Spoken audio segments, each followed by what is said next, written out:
Hi, everyone. Thank you for being here tonight to listen to this conversation. I am being joined tonight by a very special guest. She is one of those people in our community that I feel like is not only a person to watch, but an inspiration and an inspiration to me, and I think an inspiration to others. And she spends her days really sort of doing the holiest of work, which is helping people work towards finding justice in their own lives and helping others to create a more just world. So, in the context of all that we've been doing in this Pathways program over the past weeks, what we're trying to do tonight is give everyone an opportunity to figure out sort of how to bring justice and activism into our lives and into our world, and how to do the work of creating a more fair and a more equitable and a more inclusive world. So no small feat to try to accomplish, but I'm grateful to Molly Amster for saying yes to our invitation. And for anyone who doesn't know Molly or her work, she is the Baltimore director of an organization called Jews United for Justice. If you can join her mailing list or follow her in any way possible, she's someone who I think really does bring issues to the forefront of the Jewish people's mind, and also reminds us of how to walk in the path of God. So, Molly, having said all of that, why don't you tell us a little bit about yourself?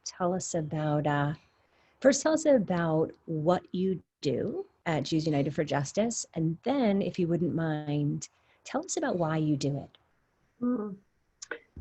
Well, that was a very humbling introduction, so thank you. I'm really glad to be here. I haven't had the opportunity to speak with Bethel before, and I'm excited to have this conversation with you.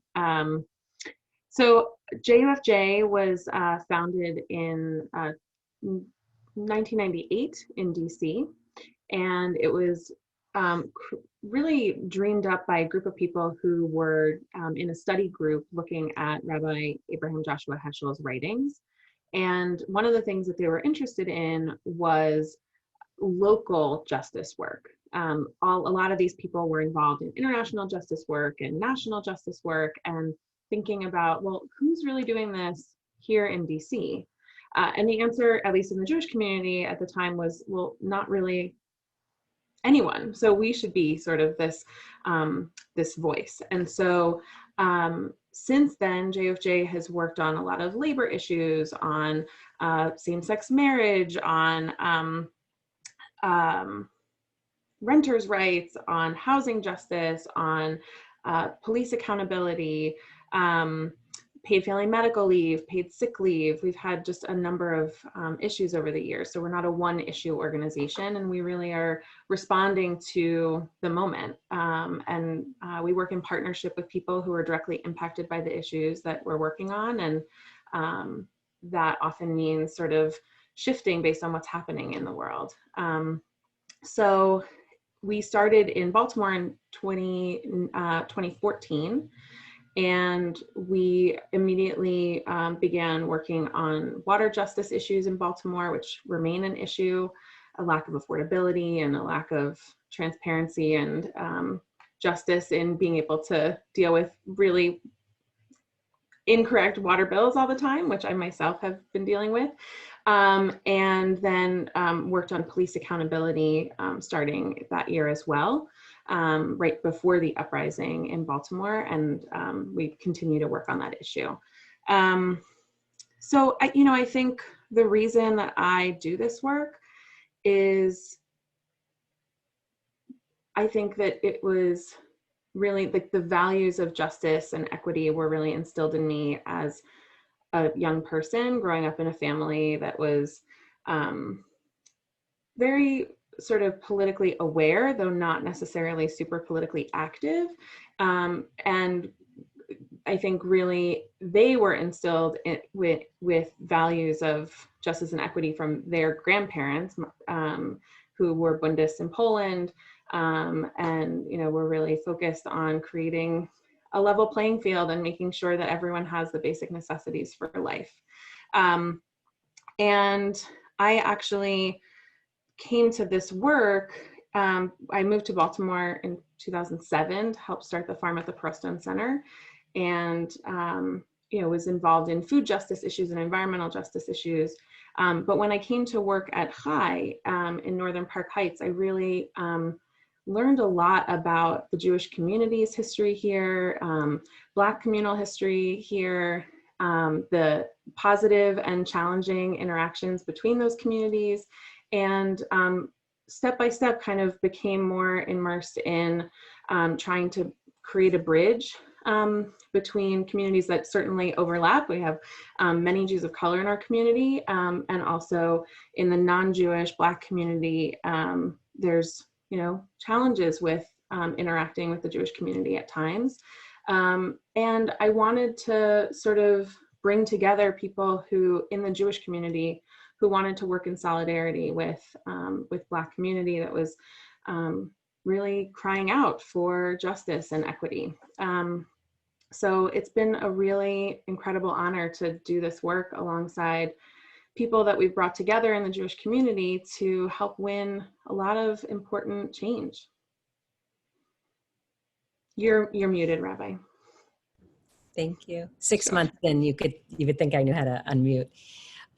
So Molly, I'm actually just wondering, in this series that we've been running on Pathways, which is really leading us through the month of Elul and into the holidays, one of the things that we actually have been addressing is sort of this outward, this outward path. So what we've been able to do as a part of that educational opportunity and programming is we've been able to speak about sort of inclusivity and how we're more welcoming to Jews of color. We've also been able to talk about how we reach out to other communities in need, and it feels like you're sort of on the front lines of both of those things, right? How we build bridges between us and what we oftentimes would think of like us and them, but to make it sort of, as Rav Kook would say, sort of like to create a sense of oneness, right, between us all, so that we're all an us. So I would say this, like, what are you seeing on the front lines, Molly? Like, what are you seeing on the front lines? If you were gonna sort of play the role of God for a moment and give us the Baltimore Jews a report card grade right now for how we're doing. And by the way, you don't have to make us feel good. We don't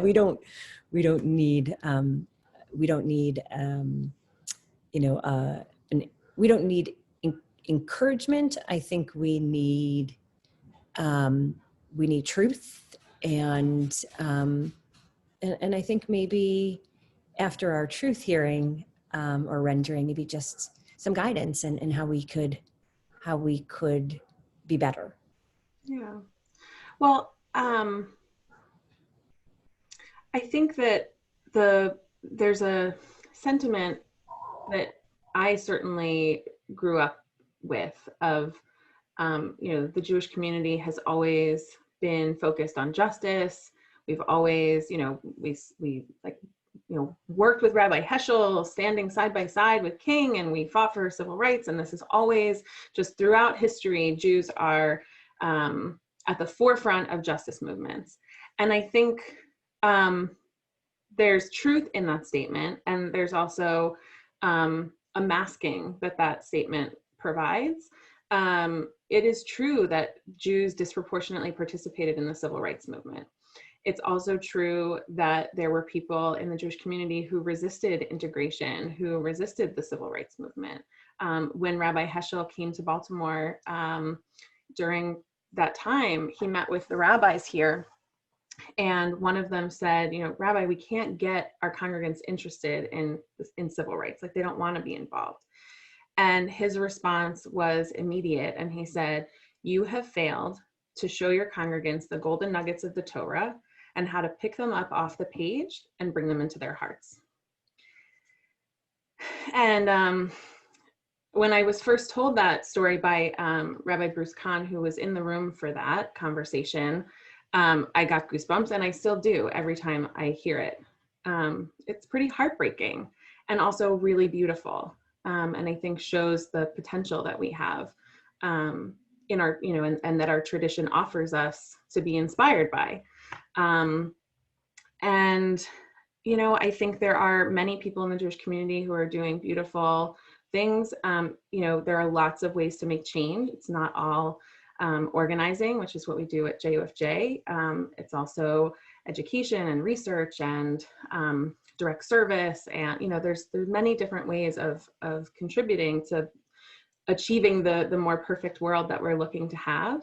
And I think one of the things that you said that caught my ear was, I don't remember your exact words, but I think that one of the things that I try to reframe just for myself too is, I think we often talk about being allies or helping other communities, supporting other communities.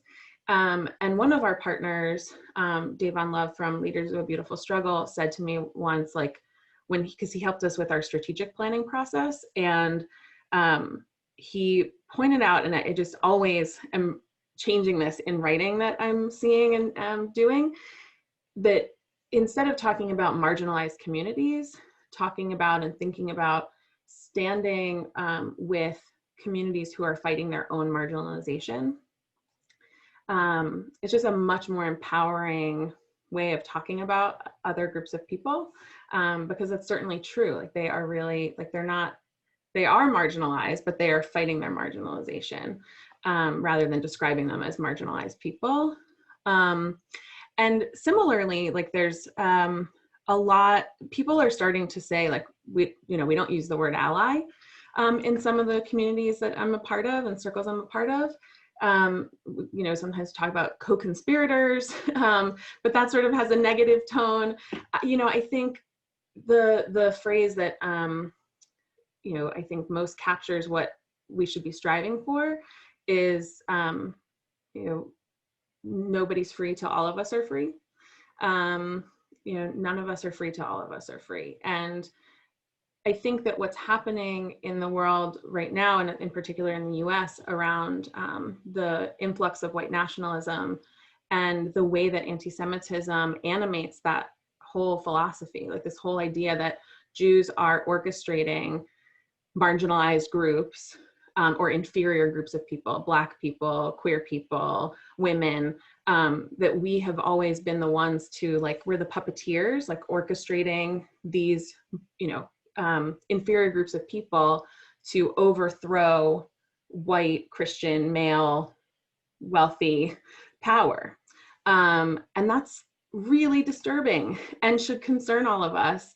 And I think it's so, there's not an example that is more clear about how our liberation is tied to the liberation of all other people.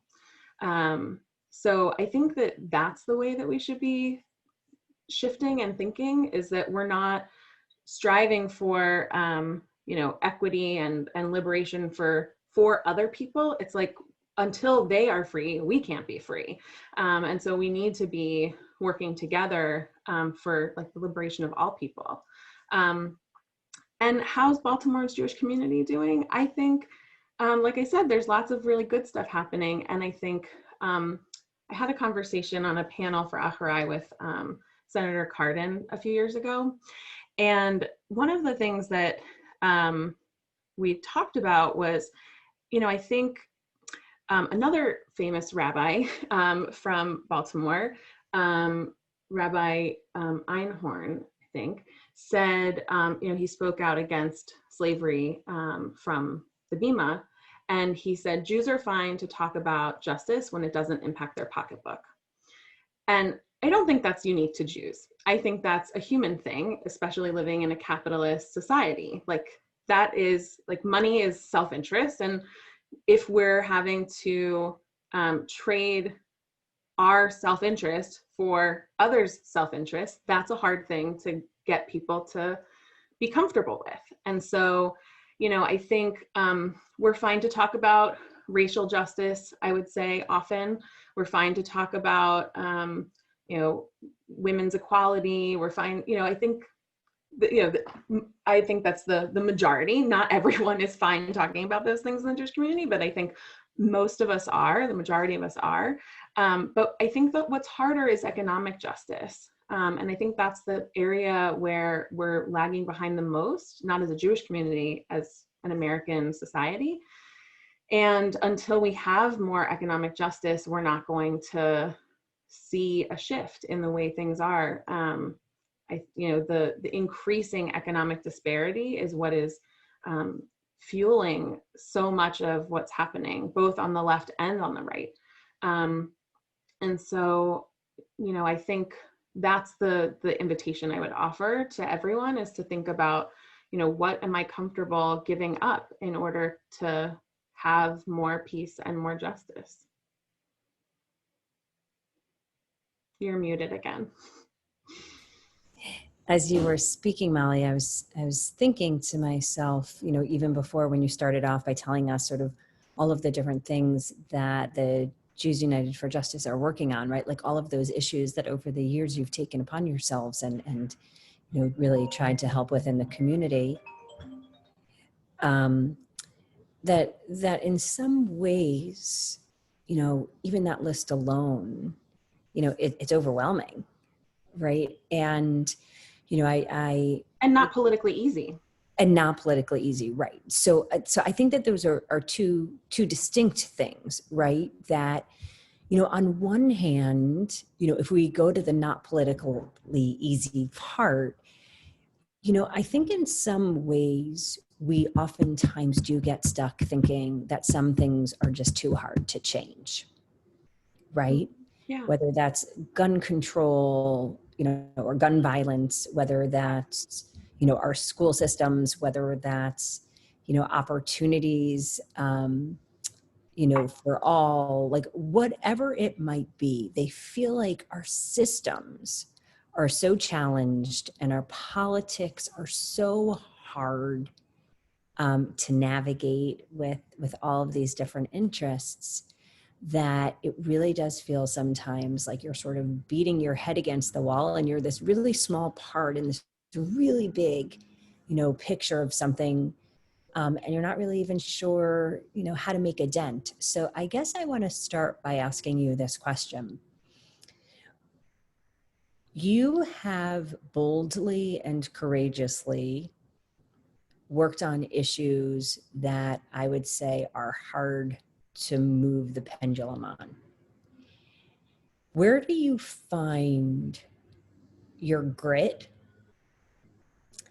How do you hold on to hope that things could be different, even though they have not, changed in a very long time? And then getting back to that first piece, which is so many things, so many issues, so little time. Yeah. How do you even begin, to figure out where to give your resources, be they time or money or energy, whatever they are. So let's start with the part about how you find the grit and, the ability to keep on plugging away at big, systemic, important issues. It's hard. It's really hard. And I think last summer, time is weird. I really did have hit like a wall of feeling just so hopeless, and burnt out. I've been doing this now for 6 years, and it can be really heartbreaking to run up against the wall of like, this is just not going to happen, or it feels like it's not going to happen or can't happen. I'm not sure where my, as you put it, my grit comes from. I often talk about and struggle with the fact that I think my my drive often is anger. Um, and I like to think that it's righteous anger at just the like devastating unfairness of our society. I believe that all people should, and the rabbis believed, and were writing about and trying to figure out how to have a society where everyone had the basic necessities for life.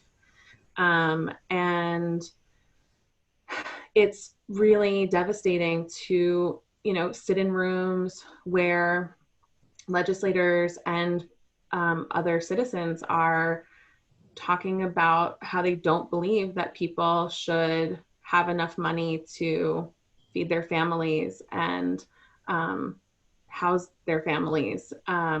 Even with those people in the room, telling them about the desperation of their lives and just the lack of empathy and compassion. Those moments are really heartbreaking, but they also make me really mad and make me want to keep fighting to change that.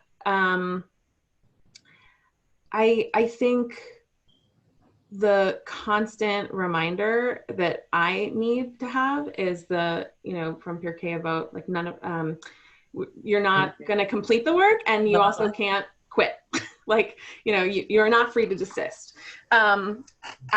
That's critical, like, because we aren't going to achieve it in our lives, right? Like, all we can do is keep pushing. There was also I took an organizing training years ago with Midwest Academy, and they had on the wall all of the different progressive changes, child labor laws and women's rights to vote and reproductive freedom, and like just this long wall in this huge conference room in a hotel. And it was really inspiring to walk that line and see all of the progress that has been made over the last 150 years or whatever. And then we all sat in our seats and they said, okay, so of these things that we have won, which of them are we no longer having to fight for? Not one of those things are things that we can just kind of say, well, we won it. Right. Moving on, right? You can't. Yeah. Even when we win things, we have to fight to implement them. We won a water justice bill last November in Baltimore City, which created a permanently affordable water program for people, and created for even those of us who aren't low income a process to dispute your bills. Normal due process rights. And the mayor has delayed implementation of that indefinitely because we're in an emergency. But it's like, but that program is actually going to help us. So we're still fighting, even though we won that piece of legislation that was supposed to create those programs by the July that has already passed. So yeah, I think I just keep thinking about, like, you cannot desist, sometimes people talk about, in particular, just how gross politics can be, and just how ugly and ruthless and heartless and like just mean people can be to one another and whatever. And I think, and people say, like, how can you go to Annapolis? Like, how can you be in all of that, like, yucky stuff? And the reality is that the more of us who participate, who have compassion, who have this vision for a more just world, the better it's going to be. If we all retreat and say, like, I can't deal with that, it's only going to get worse. It's so interesting, Molly, as you're saying that. I have this sort of image of Yonah, right, of Jonah from the Yom Kippur Haftarah, just that Yom Kippur Torah reading. Just this idea of, that here's this guy who's who's doing his thing. I'm imagining he takes care of his own community, and God sends him on a mission to go to Nineveh and to help these people that he doesn't know, that aren't his friends, that are definite strangers, right? And, we might even say people that even don't like our people. And Yonah tries to tries to run from the mission, and he goes and he sort of jumps on the boat. And one of my favorite scenes from the boat is that, like, the waters are shaking and quaking, and the people are terrified, and they're looking around to try to find Jonah, and he's downstairs taking a nap, and they have to, like, sort of run down to the lower deck and, like, wake him up to try to figure out what the heck is going on. But one of the reasons that I love that scene and sort of this story and the telling of it on Yom Kippur is that, I feel like in so many different ways, like, that's what we do, right? That's our, like, inclination as human beings, is to close our eyes to the reality of what is, right? To turn on the television, to watch a show, to listen to a podcast, to sort of, like, when we feel like the world, is falling apart around us, we, oftentimes just, we want to run from that. It's really hard, and it's hard to, make time in our, like, quote unquote, sort of busy lives to take on more. But I love this idea of what you're saying, which is that, our showing up and our votes and our voices, that they matter, right? That they matter. Can you tell me, like, through, like, a couple of short, vignettes, of times where people showing up, or an unexpected voice, or a vote, did make all the difference? Do you have those stories? Yeah, of course. There's also, what you were saying reminded me of a piece of text that I don't recall exactly where it came from, but maybe you do. It's something like, when the community is crying out, you should not go into your house and be at peace with yourself, kind of, Yeah. something like that. Yep.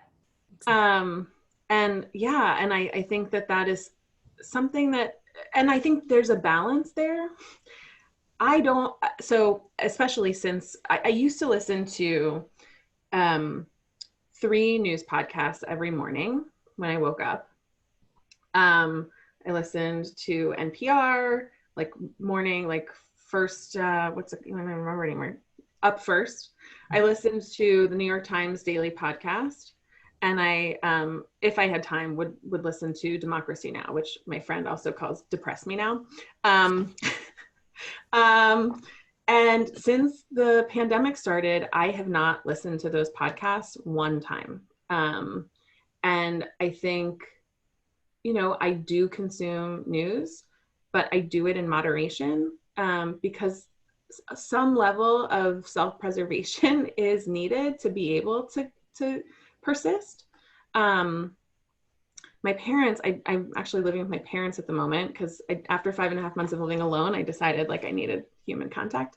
And they don't turn the news off. It's on the TV constantly. And I don't know how people can handle that. I cannot handle that. And in particular, I really try to take a step back on Shabbat and like not consume any news if I can help it. So, and I feel like I'm doing my piece. Like I know enough of what's happening that I am still able to be a, engaged citizen who is, helping with the election and doing a bunch of stuff at the local level. I consume a lot of local news because that's where I feel like I can have the biggest impact, which I think actually connects to your second question.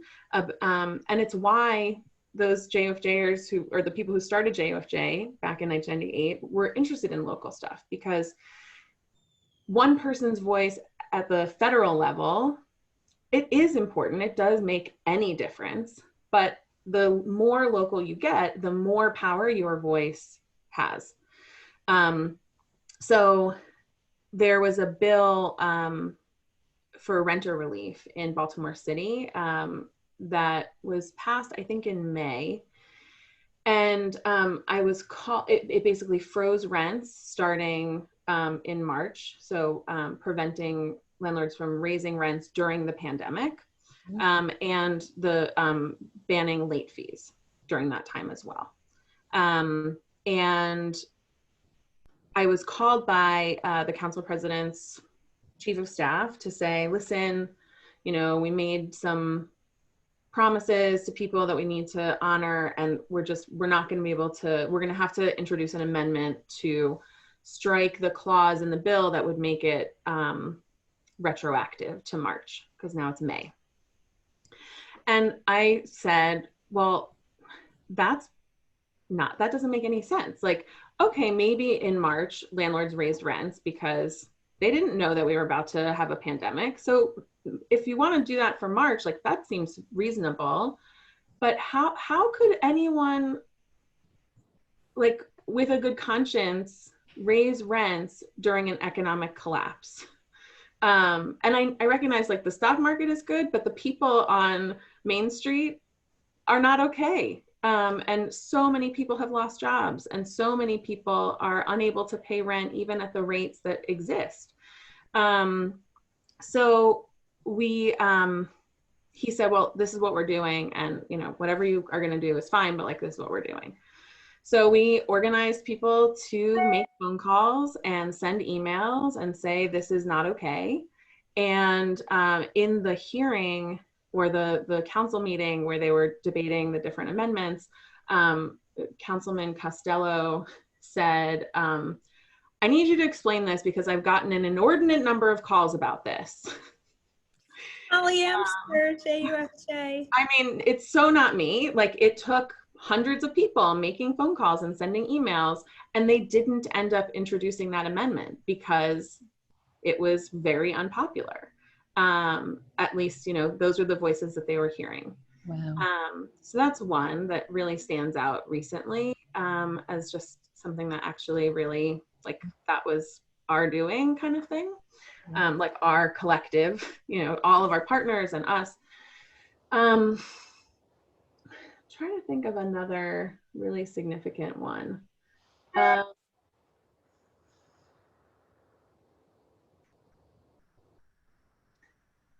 don't know. I think the other thing that I'll just say that I've seen as really powerful is relationships. And that's what organizing is based off of. And for the last 4 years, I think, we've organized people by state legislative district, because we work locally in a few different places in Maryland, Baltimore County, Baltimore City, Montgomery County, but we do a bunch of work all together with people across the state during the legislative session, which is typically January to April. And we hold these meetings that our members organize. They reach out to their legislators, they set it up, we meet in people's homes, and we talk to legislators ahead of the session about our priorities. And it certainly helps to get information from them, like what are their concerns. Sometimes we're able to get commitments from them to support the things we're working on.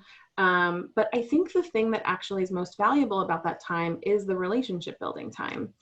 And we then go back to Annapolis in February and they meet with them again. And often we have another meeting after session to talk about how it went. And last year I was very ill, and it was February and there are a million hearings happening. And there was a bill that was about mandatory minimum sentences on a particular issue. And that's something that we're opposed to. We feel like judges should have discretion and, you know, be able to take all the facts into account. And we had a leader, Sam, who has hosted her District 46 legislators in her home multiple times with, you know, 20, 30 other people from that district. And she has developed relationships with them over time. And I sent her there and I said, okay, I'm sending your testimony. She was going to testify. And I usually am there to help support our members who are testifying. I said, I sent your testimony to our partners. They'll submit it. They'll sign you up to testify. Don't worry about it. Everything's fine. But I didn't hear back from our partners. And she got there and she was like, I'm not signed up and I don't see anyone. And I was freaking out, and I called one of my partners and they were like, oh my gosh, we all forgot. Like the ACLU and the Office of the Public Defender and like all these people who are, like much more professional than Sam, who didn't do this professionally. And she showed up and had a relationship with the chair of the committee because he's one of her delegates. And she was able to talk to his staff person, and he signed her up to testify, signed up someone from the Office of Public Defender to testify, took her written testimony. That would never be possible without relationship. Like if she was just a person off the street who they didn't know, they would say, sorry, like, you missed the deadline. But it was possible because of relationships. And so I think both like the investment in relationship with legislators, but also like that's how we do our work in community, is through relationships. If I called you and you didn't know me and I asked if you would make a phone call to your legislator or come to this action to, protest XYZ, you wouldn't necessarily do that. But if you know me and I know why you care about the work, maybe you would. Right, it's so true. Molly, what are you seeing? Let's give a couple of minutes to this moment in time with Corona and lots of fears percolating and lots of impacts because of the virus and all of the different components thereof. How are you seeing in the work that you do the impact of both Corona and everything that's happened because of it, like in the work that you're doing? How is it affecting the issues? So we've worked on renters' rights since 2015. I think right now it's one of the biggest issues. There are more than 330,000 renter households in Maryland who are facing eviction in the next several months. The delinquency rate is very, very high compared to normal years. And we have not seen a robust enough response financially to that crisis. Really the ultimate solution is to provide rental assistance, which it's really wonderful to be aligned with landlords on. They also want to have the governor or local jurisdictions provide rental assistance so that they are able to receive income as well. It's not just about keeping renters housed, it's about also keeping landlords afloat during this crisis. My great-grandfather lost almost everything in the Depression because he had a building with a couple of apartments, and his tenants couldn't pay him rent, and he lost that building and nearly lost did lose his home and nearly lost his primary business. And so I think that is maybe the most significant issue that we're working on.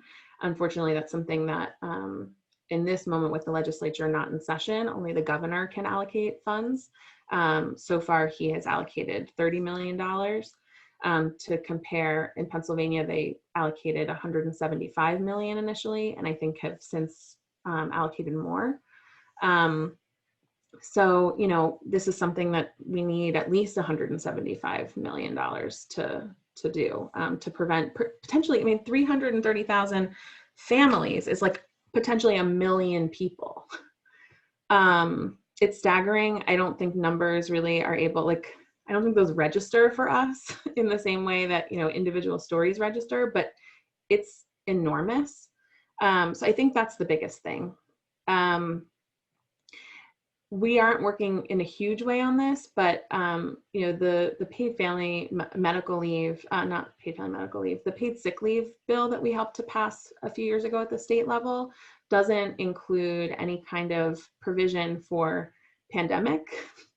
And people don't have enough sick leave to be able to even quarantine for the full amount of time that they need to, which isn't just about individual people and their physical health and financial health. It's also about the public health. And, we have stories of workers who are not being provided proper PPE and are cutting up rain jackets to make PPE for themselves. Those sorts of things are critical for all of us to see taken care of. So I think those are the two most significant COVID-related things that we've been working on. So, it's amazing. I remember at the beginning of this pandemic really fearing that some of our most essential workers would sort of give up, right? That they would feel like, I'm willing to do this work, and I made this commitment and took my Hippocratic oath, but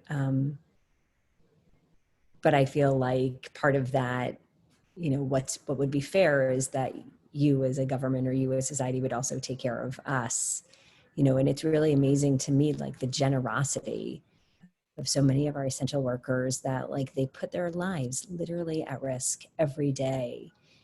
And I recently asked one of my friends who's an ER doctor who's, been working with COVID patients. Like I said to her, like, do you feel like we are still appreciating you?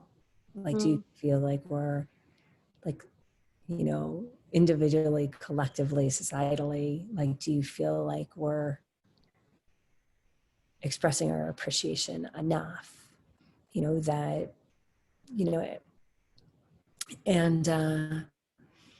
and her response was that, at the beginning, they definitely felt like the communal love and gratitude, but not as much anymore, not as much anymore. So, just a quick reminder to anyone who's listening that there are still people, from our mail carriers to our ER docs, to our nurses, to our receptionists, that are,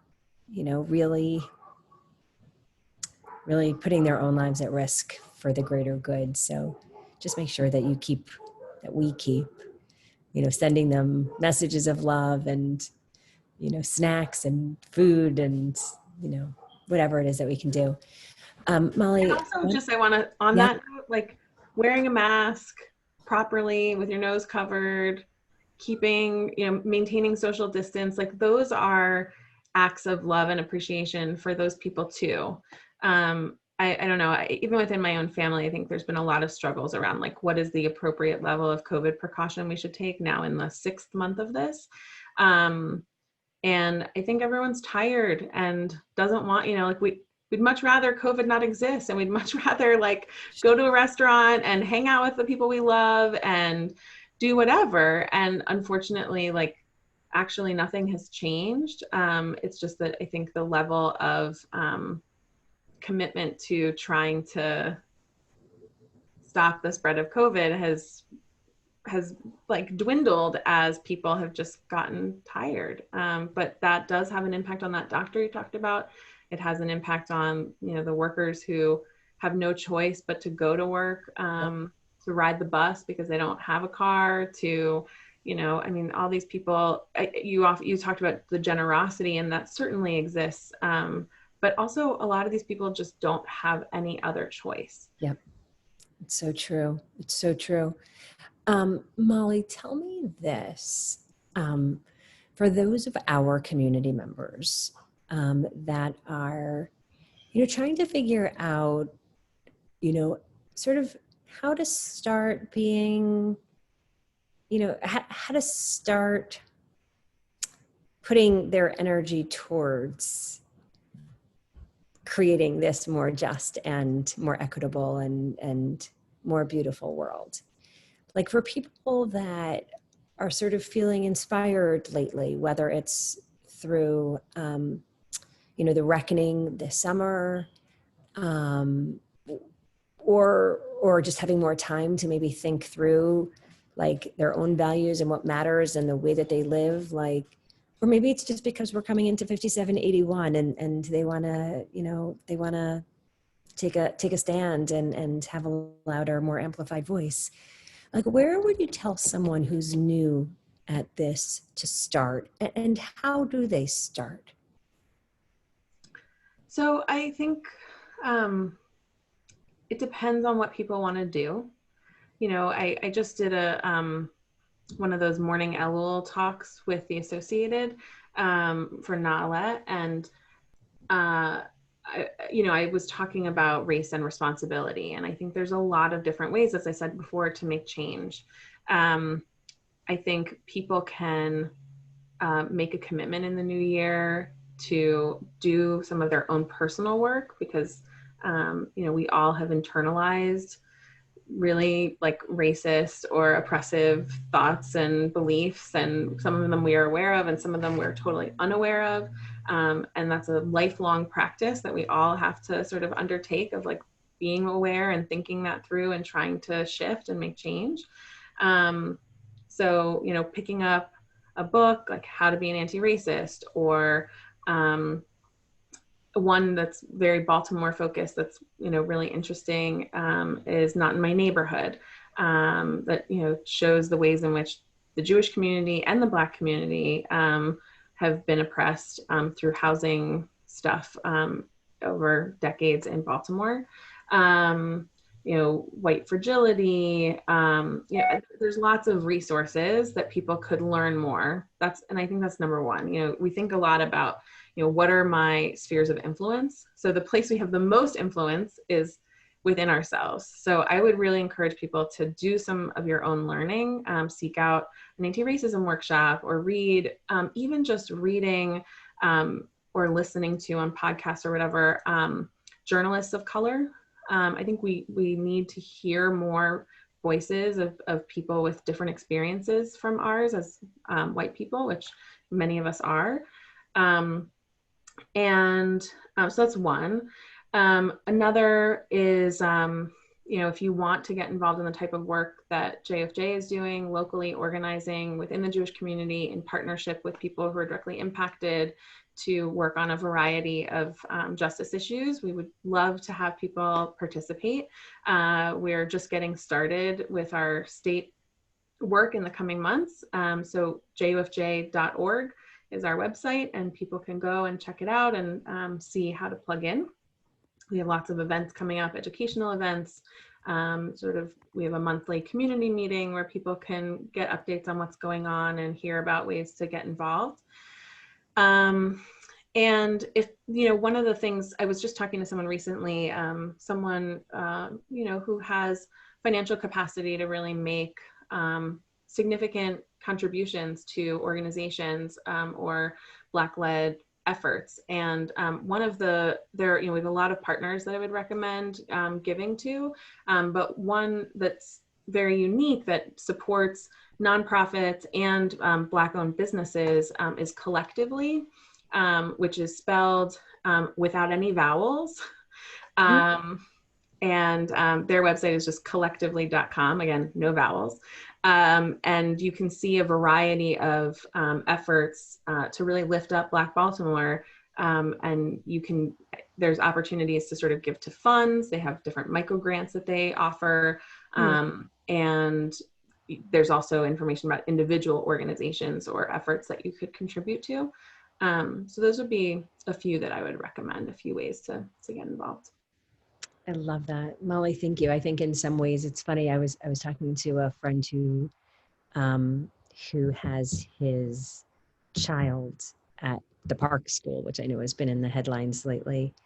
One of the things that he said to me was that that their instructions to people were to buy their children's books for school this year at Black-owned businesses, and as he shared that it's such a simple thing, and yet it matters, right? Which I think is a lot of what you're saying, which is that we can make a difference in ways big and small if we have sort of the intentionality, right? If we're a little bit more thoughtful and deliberate, with our purchasing power, with our giving power, also, with our intellectual knowledge and our our ability to connect, right? That we have a lot of different ways that we can, do a little more maybe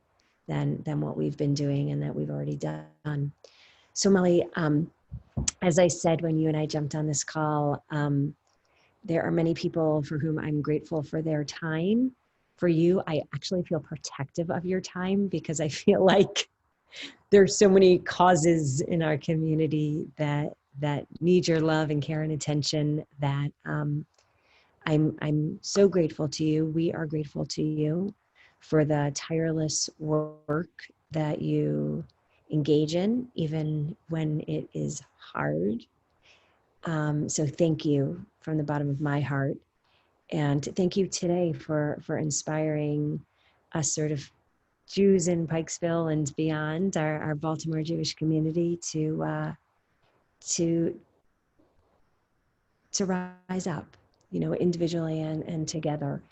I want to wish you a Shana Tova. Not so bad to you. To be a good year, and please God will bring some healing and some goodness. This was our session with Molly Amster, the Baltimore director of Jews United for Justice. Get on her radar screen, receive her emails, stay up to date on what she's doing. It will lead you to important places. And for everyone that's been a part of our Pathways program, we just want to thank you for caring, for making time, and also just to wish you all Shana Tova. It should be a good year ahead and a year filled with growth and conviction. May you use all of your energy and put it towards goodness. Take care. Thank you.